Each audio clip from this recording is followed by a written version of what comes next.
नमस्कार, मैं रंजीत कुमार। पिछले वीडियो में हमने पृष्ठीय क्षेत्रफल और आयतन की प्रश्नावली 12B के प्रश्न नंबर 1, 2 और 3 को हल किया था। अब हम देखेंगे प्रश्न नंबर 4। प्रश्न नंबर 4 में दिया है एक ठोस में ऊंचाई 120 सेंटीमीटर और त्रिज्या 60 सेंटीमीटर वाला एक शंकु सम्मिलित है, जो 60 सेंटीमीटर त्रिज्या वाले एक अर्धगोले पर आरोपित है। इस ठोस को पानी से भरे एक लंबवृत्तीय बेलन में इस प्रकार सीधा डाल दिया जाता है कि यह बेलन तली को स्पर्श करे। यदि बेलन की त्रिज्या 60 सेंटीमीटर और ऊंचाई 180 सेंटीमीटर हो तो बेलन में शेष बचे हुए पानी का आयतन ज्ञात कीजिए। यानी बेलन में अर्धगोले पर आरोपित एक शंक्वाकार आकृति का एक जो बर्तन है उसे बेलन में डाल दिया जाता है, तो बेलन पानी से भरा हुआ है। जब बेलन में उसे डालेंगे तो पानी बाहर निकल जाएगा। तो कितना पानी बाहर निकला और कितना पानी बचा, हमें ये निकालना है कि बेलन में जो बचा हुआ पानी है वो कितना है, उसका आयतन ज्ञात करना है। ये एक बेलनाकार बर्तन और इसमें एक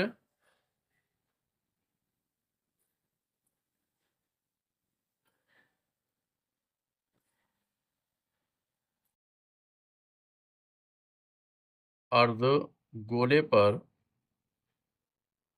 एक शंकु आरोपित है। ये एक आकृति है जो अर्धगोले पर शंकु बना हुआ है। इस आकृति को जब हम इस बेलन के अंदर डालते हैं तो ये जो है पूरा पानी से भरा हुआ है।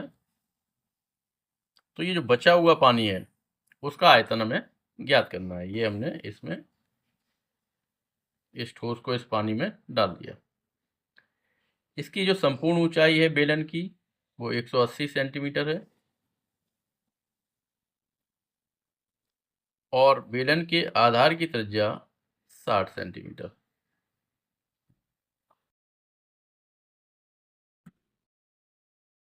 यहाँ लिख देंगे बेलन की ऊंचाई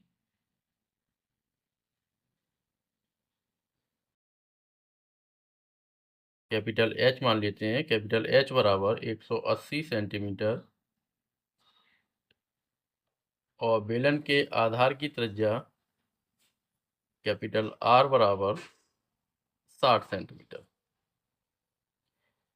एक ठोस में ऊंचाई 120 सेंटीमीटर और त्रिज्या 60 सेंटीमीटर वाला शंकु, ये शंकु है, इसकी ऊंचाई कितनी है 120 सेंटीमीटर यहाँ से यहाँ तक, और इसकी त्रिज्या जो है वो 60 सेंटीमीटर, यानी अर्धगोले की त्रिज्या 60 होगी और जिस पर शंकु जो आरोपित है उसकी त्रिज्या भी कितनी है 60। तो यहाँ लिख देंगे अर्धगोले की त्रिज्या बराबर शंकु के आधार की त्रिज्या।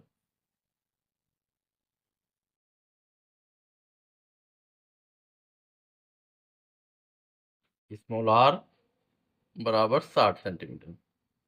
यानी अर्धगोले की त्रिज्या और शंकु के आधार की त्रिज्या दोनों कितनी है 60 सेंटीमीटर है और शंकु की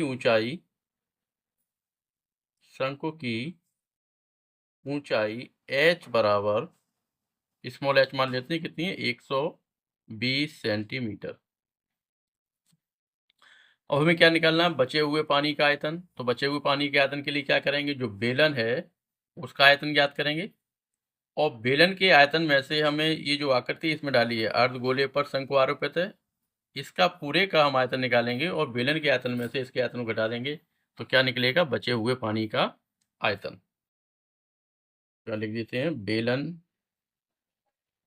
का आयतन क्या होता है, पाई r स्क्वायर h। पाई का मान 3.14, r का मान 60 का वर्ग और गुणा h का मान कितना है 180। अब निकालेंगे हम ठोस का आयतन जो इसमें पानी में डाला गया है, बराबर अर्धगोले का आयतन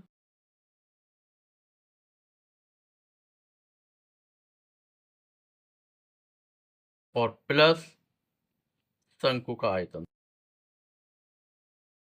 अर्धगोले के आयतन और शंकु के आयतन दोनों जोड़ देंगे तो पानी में ठोस डाला गया है उसका आयतन ज्ञात हो जाएगा।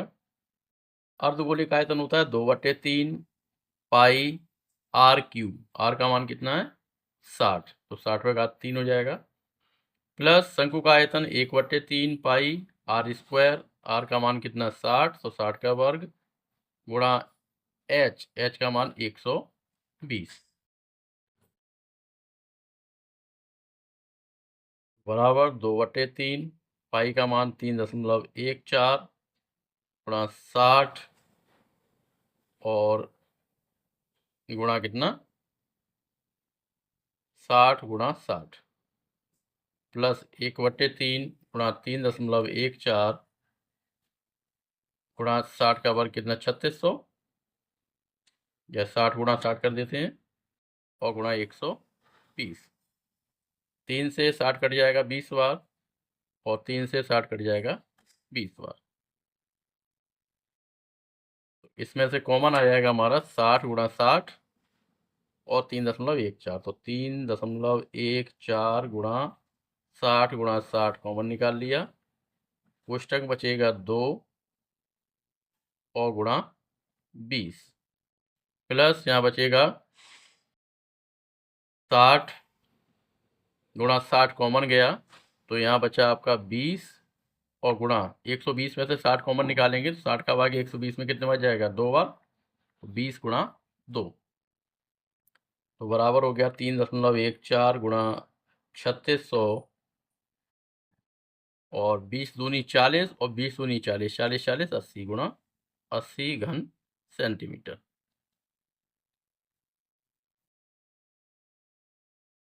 शेष बचे पानी का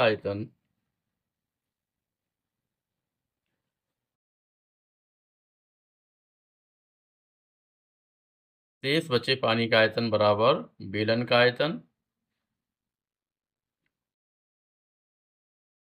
माइनस ठोस का आयतन जो इस पानी में डाला गया है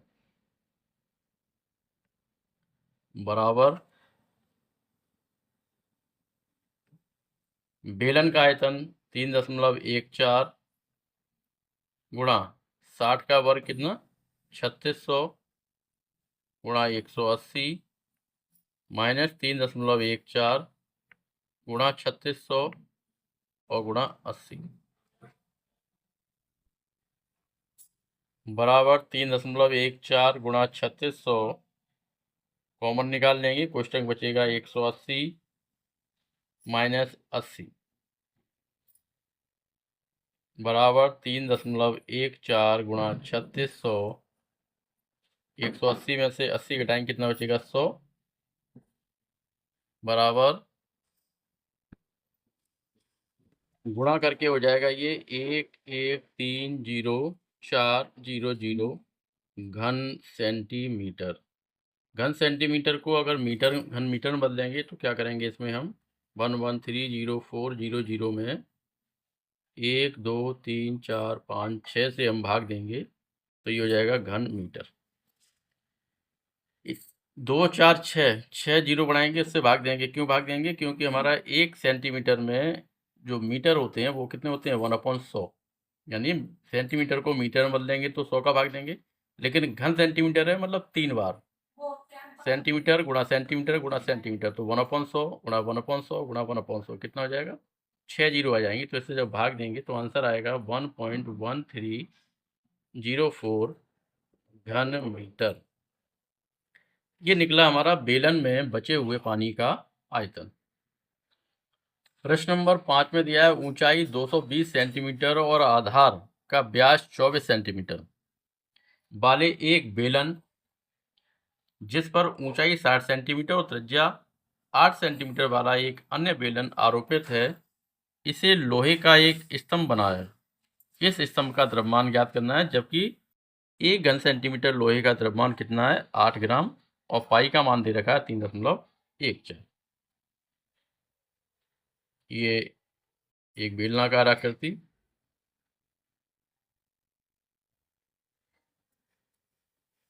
और इस पर एक बेलनाकार आकृति और जिससे ये स्तंभ बना है। 220 सेंटीमीटर ऊंचाई इसकी कितनी है? 220 सेंटीमीटर। और आधार का व्यास ये 24 सेंटीमीटर। तो त्रिज्या कितनी हो जाएगी व्यास की आधी यानी 12 सेंटीमीटर। ये रह जाएगा 12 सेंटीमीटर। जिस पर ऊंचाई 60 सेंटीमीटर, इसकी ऊंचाई 60 सेंटीमीटर है और त्रिज्या 8 सेंटीमीटर। त्रिज्या है 8 सेंटीमीटर का एक बेलन है। अब क्या निकालना है? इसका हमें द्रव्यमान ज्ञात करना है, जबकि 1 घन सेंटीमीटर का द्रव्यमान जो है वो कितना है? 8 ग्राम। तो क्या करेंगे, इस टोटल का पहले हम आयतन निकालेंगे और उस आयतन में 8 ग्राम से गुणा कर देंगे, वो आएगा आंसर। तो यहाँ लिख देते हैं कैपिटल H बराबर 220 सेंटीमीटर, यानी जो बड़ा बेलन है उसकी ऊंचाई कितनी है? 220 सेंटीमीटर और उसकी त्रिज्या है 24/2 बराबर 12 सेंटीमीटर। छोटा वाला बेलन जो है उसकी ऊंचाई हमारी H बराबर 60 सेंटीमीटर और त्रिज्या स्मॉल r बराबर 8 सेंटीमीटर। अब लिखेंगे स्तंभ का आयतन। स्तंभ का आयतन, स्तंभ कैसा है? बेलनाकार है, तो बेलन का आयतन क्या होता है? Pi R square H. तो pi R square capital H plus pi small R square H, यानी बड़ा बेलन का आयतन प्लस छोटे बेलन का आयतन। पाई 3.14, कैपिटल आर का मान कितना है? 12, तो 12 का वर्ग गुणा कैपिटल एच का मान 220 प्लस 3.14 गुणा स्मॉल आर का मान 8 का वर्ग और गुणा 60। 3.14 गुणा 12 का वर्ग हो जाएगा 144 प्लस 220 प्लस 3.14 गुणा 8 का वर्ग 64 और प्लस 60 बराबर, गुणा करेंगे इनका, गुणा करके ये आएगा 99,475.2 प्लस 120,57.6। ये दोनों का गुणा करके आया, आप दोनों को जोड़ देंगे। जोड़ने पर हो जाएगा 6 और 2 8 दशमलव 7 5 12, 5 और 7 12 और 1 13, 0 और 4 4 और 1 5, 2 और 9 11, 9 और 1 10 और 1 11 घन सेंटीमीटर।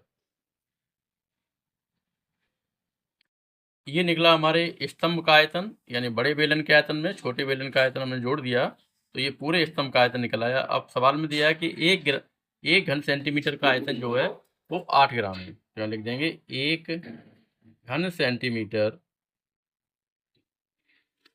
का द्रव्यमान बराबर 8 ग्राम। तो 111,532.8 घन सेंटीमीटर का द्रव्यमान बराबर 111532.8 में गुणा कर देंगे 8 का, ये आ जाएगा ग्राम। बराबर गुणा करके आएगा ये 892.262.4 ग्राम। इसे हम किलोग्राम में बदलेंगे, तो किलोग्राम में बदलने के लिए 1000 का भाग देंगे। जब 1000 का भाग देंगे तो दशमलव कहाँ जाएगा? 1 2 3 अंक यहाँ जाएगा, यानी हो जाएगा 892.262 किलोग्राम। ये आया स्तंभ का टोटल द्रव्यमान। प्रश्न नंबर 6 में दिया है, एक गोलाकार कांच के बर्तन की एक बेलन के आकार की गर्दन है जिसकी लंबाई 8 सेंटीमीटर और व्यास 2 सेंटीमीटर है, जबकि गोलाकार भाग का व्यास 8.5 सेंटीमीटर है। इसमें भरे जा सकने वाले पानी की मात्रा ज्ञात करनी है कि कितना पानी इसमें भरा जा सकता है। ये बर्तन है, इसकी जो गर्दन है वो कैसी है? बेलनाकार है और गोलाकार कांच का एक बर्तन है जिसकी गर्दन बेलनाकार है। इसका जो व्यास है, ये जो गोलाकार बर्तन है इसका व्यास दे रखा है 8.5 सेंटीमीटर। पूरा कितना है? 8.5 सेंटीमीटर पूरा। तो त्रिज्या क्या हो जाएगी? 8.5 की आधी हो जाएगी। और गर्दन की जो लंबाई है वो कितनी है? 8 सेंटीमीटर।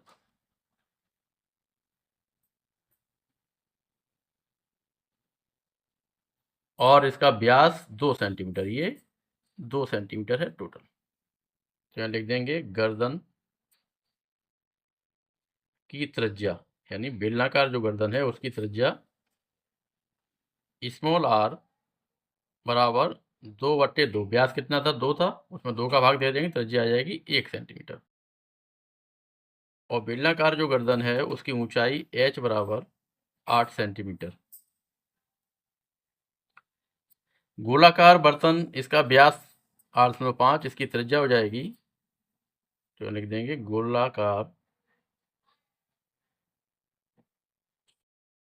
बर्तन की त्रिज्या कैपिटल आर बराबर 8.5/2। भाग देंगे या इतना ही बना रहने दे से। भाग दे के आ जाएगा ये 4 दशमलव 2 दूनी 4, 2 और कितना बचेगा? 5, यानी 4.25 सेंटीमीटर।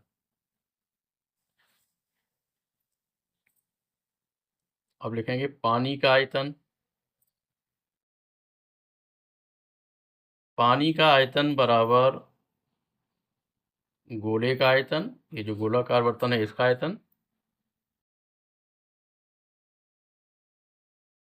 प्लस बेलनाकार जो गर्दन है इसका आयतन, यानी बेलन का आयतन।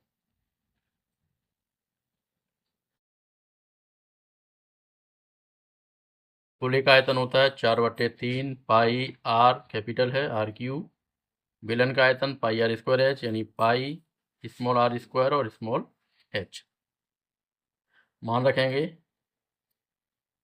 तो 4/3 पाई का मान 3.14 गुणा आर का मान, कैपिटल आर कितनी है? 8.5, 8.5/2, यानी इसे लिखेंगे 4.25 का होल क्यूब प्लस 3.14 गुणा स्मॉल आर का मान 1 का वर्ग और गुणा एच का मान 8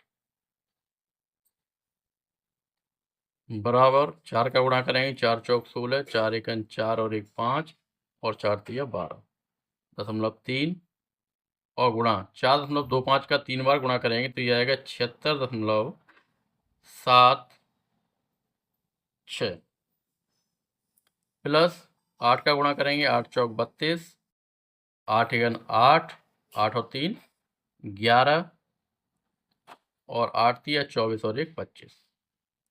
1/2 का मान 1 आएगा और 1 का गुणा करने पर इतना ही आएगा 25.12 बराबर दोनों का गुणा करके 3 का भाग देंगे तो ये आएगा 321.37 और प्लस 25.12 बराबर हो जाएगा, जोड़ने पर आएगा 7 और 2 9, 3 और 1 4, 5 और 1 6 और 2 और 2 4। ये आएगा 346.49 घन सेंटीमीटर। यानी बर्तन में जो पानी भरा हुआ है उसका आयतन कितना आएगा? 346.49 घन सेंटीमीटर। प्रश्नावली के बाकी बचे हुए प्रश्नों को अगले वीडियो में हल करेंगे। अगर ये वीडियो आपको पसंद आया तो चैनल को सब्सक्राइब करें, वीडियो को लाइक और शेयर करें। मिलते हैं अगले वीडियो में, तब तक के लिए धन्यवाद।